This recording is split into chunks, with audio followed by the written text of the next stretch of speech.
anyone else ever play this piece of poo-poo garbage? For your sake, I hope not. There are very few games that I played and didn't complete as a child. But this thing, I'm pretty sure this is what taught me how to give up in life. This clumsy and ugly disowned child of the LEGO Star Wars video game family. You know, sometimes it makes me wonder, why? Why? I'm pretty sure this game was what caused me to not care for LEGO Star Wars anymore. The general combat flow sucks. Once you start an attack string, you can't turn, meaning you get hit a lot. And because you can't turn, hitting people who take just one slide to the left, you just happen to miss them entirely. Oh hey, by the way, did I mention there are enemies with blasters? And by the way, when I mean some, I mean basically all of them. And by blasters, I mean homing missiles because they never miss. Can you just not hit me for 5 seconds? It's like your body is a magnet for pain and all you can do is scurry around until they stop shooting for half a second to reload. Meanwhile, the characters you get with blasters can only shoot in the 8 directions. Only 8. Why don't I have a lock-on thing? I would like a lock-on thing. You miss so often because it just looks like it'll hit, but it doesn't. If you have a lightsaber, you can try to deflect the bolts back at your attacker. The thing is, you're not really wielding a lightsaber, you're wielding a glowy toothpick on a handle. It seems to miss everything, even the stuff that is right in front of you. For no apparent reason, it just does not hit anything harder than a pool noodle. Also, if you don't time your deflecting swing just right, the bolt will still sail directly into your face. Because you get hit so often, you'd think they'd make health items common, right? Nope. Nope. They're random drops from enemies, if enemies happen to drop anything at all.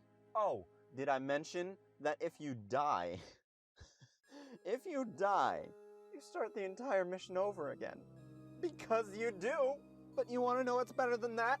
They have pits that will instantly kill you from no matter what health you're at.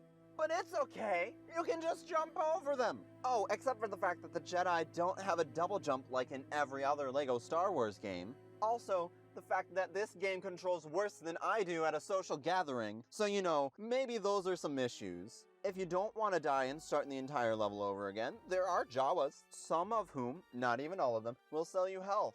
For money. You have to lower your score to keep playing the level. Some Jawas will sell you a robot that will put you back to full health when you would die. That one is better. Not to mention that they will only sell to you once, no matter what it is they're selling. You can't even choose to take a lower score by going back to them over and over for the sake of beating it in a timely manner. Separately, all these factors might be able to be dealt with, but when you put them together, you just get a very subpar licensed game. Even for back then, this doesn't look or play good.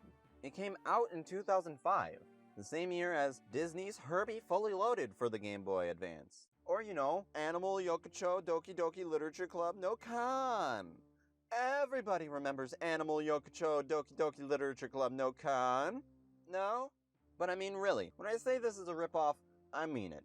The so-called cutscenes are just downscaled screenshots of the other versions of the LEGO Star Wars games. There are some cheat codes that you can unlock, but the ones you get early on, when you might need them, are practically useless. This one just makes everything ugly. Another one is just Yoda quotes. That's it. Just some random Yoda quotes. I'll let that one slide because changing it to a different language and then reading it back is hilarious. Oh, and giving credit where it's due, you do have the option to switch languages for the game, which is kind of neat. Thankfully, the Game Boy isn't region-locked, meaning that it could actually have a function or a purpose somehow, if it was a good game and would actually be worth playing. Overall, it is cheap and boring and frustrating, and there are far better options to use to spend your time on.